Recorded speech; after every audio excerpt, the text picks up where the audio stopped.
ელენე ხოშტარია, როგორც იცით, თავიდანვე არ აღიარებდა ამ საქმეს, სისხლის სამართლის საქმეს.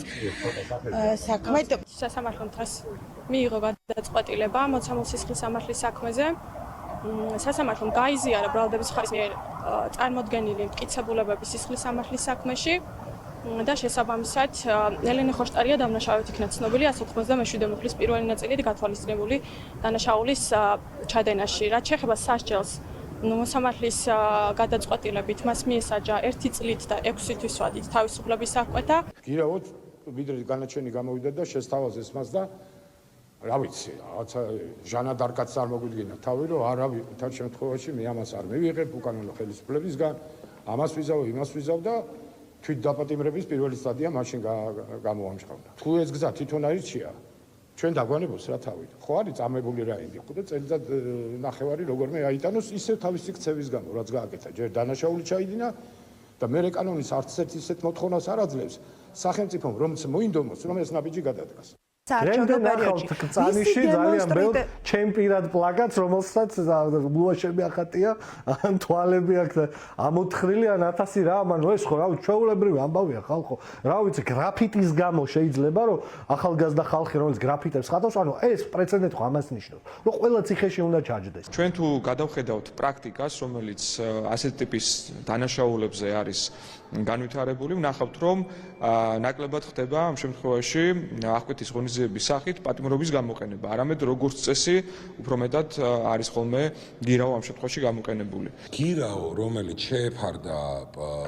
შეეფარდება კონკრეტულ სისხლსამართლის საქმეზე, საქმის წიაღში არსებულ ფიგურანტს, არის სავალდებულოდ გადასახდები. ეს ეხება ყველას.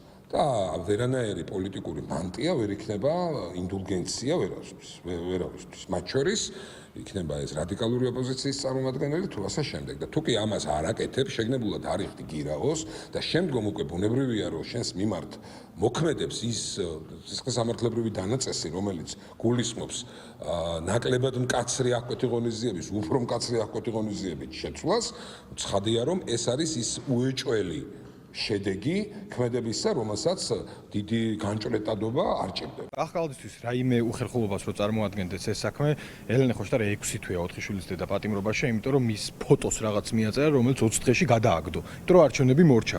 რაიმე უხერხულობას რო უქმნიდეს, რა ვიცი, ყველაფერზე კომენტარს აკეთებს, ყველაფერზე rilsებს წერს, ვიდეოებს, თორავს და ასე შემდეგ, მინიმუმ შეეძლო დაეწერა, რომ გამოუშვით ეს ქალბატონი ციხიდან, ჩემი ერთი ფოტოზე გაკეთებული 2 სიტყვის გამო, შინაგანად მაწუხებს ადამიანურად, კაცურად, მორალურად, რომ ქალბატონი დღეს ამის გამო არის ციხეში, მაგრამ როგორც ნახეთ, არა თუ არ აწუხებს, არამედ პირიქით უფრო მეტ პატიმრობას ითხოვდა, ხო, ძველი განცხადებებიც გვახსოვს. ჩემს საარჩევნო ბანერზე ვინმეს რამე რო დაეწერა და გასაგებია რომ მას შეიძლება ამ შემთხვევაში მხარე არ იყოს, უბრალოდ ყველა ინსტანცია უნდა მოიაროს და ყველას უნდა თხოვდეს, რომ ეს ადამიანი ციხეში არ გაუშვან, იმიტომ რომ სინამდვილეში დანაშაული ჩადენილი არ არის. ყური მიეჩვია წლებს, ყური მიეჩვია 10,000, 20,000 დარიან ჯარიმებს და ვერც ვიაზრებთ კონკრეტული ადამიანის რამხელა რაღაცა ერთმევა რის გამო და არ გავცივდეთ ამ არ მივეჩვიოთ ესეთ საკითხს. ძალიან სამწუხარო ამბავია, ის რა ზიანიც არ არსებობს, ვიღაცა 10 წუთში რაღაც წაშალა, აგერ წელიწად ნახევარი ადამიანი ამ ციხეში იქნება.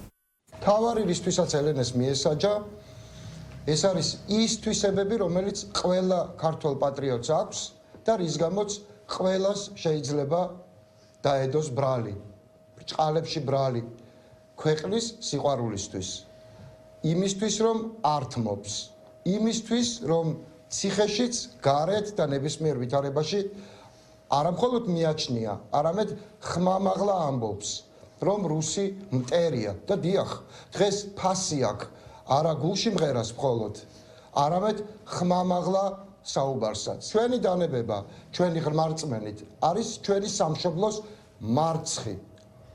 და ამის ხარჯზე არ ვაპირებთ ვინმესთვის, თუნდაც საკუთარი თავებისთვის კომფორტის შექმნას. ეს ადამიანები არავის არ აინტერესებს, საერთოდ დღის წესრიგიდან ამოღებულები არიან, არც მათი საქმიანობა, არც მათი ყოველდღიური ის ქმედებები, რასაც ახორციელებენ იმ ადამიანებთან ერთად, იმ მოძალადეებთან ერთად საერთოდ არავის ინტერესი არ აქვს და უნდათ რომ დანაშაულებით თავი შეახსენონ ქვეყნის მოსახლეობას. კანონი არსებობს, როცა კანონს არ ღვევ, თან მიზანმიმართულად, გამიზნულად, იცი რომ საერთოდ არავის არ ახსოვხარ, არავის არ აინტერესებს. ცდილობენ რომ რაღაც ასეთი სისულელეებით, პერფორმანსებით შეახსენონ თავი საზოგადოებას.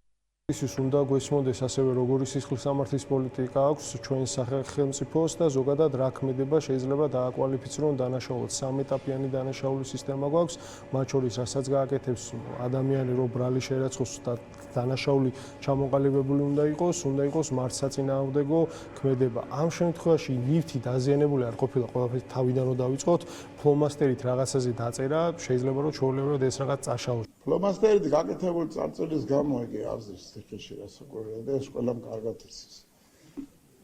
იმ სქემის ორგანიზებისთვის ის, რომელშიც სერიოზულად იმ სქემის განვითარების ცდელობისთვის ის, რომელსაც რევოლუცია ქვია.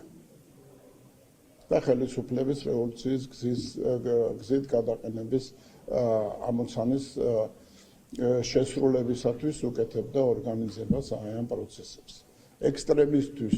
ექსტრემისტისთვის არის, ექსტრემიზმისთვის არის დასჯილი და არა ფლომასტერის გამოყენებისათვის, რომელთაც პლაკატი დააზიანა, თუმცა ესეც გარკვეული დანაშაულია, მაგრამ უფრო მსუბუქი რასაკვირველია იმასთან შედარებით, რასაც ელენე ხოშტარი აკეთებდა.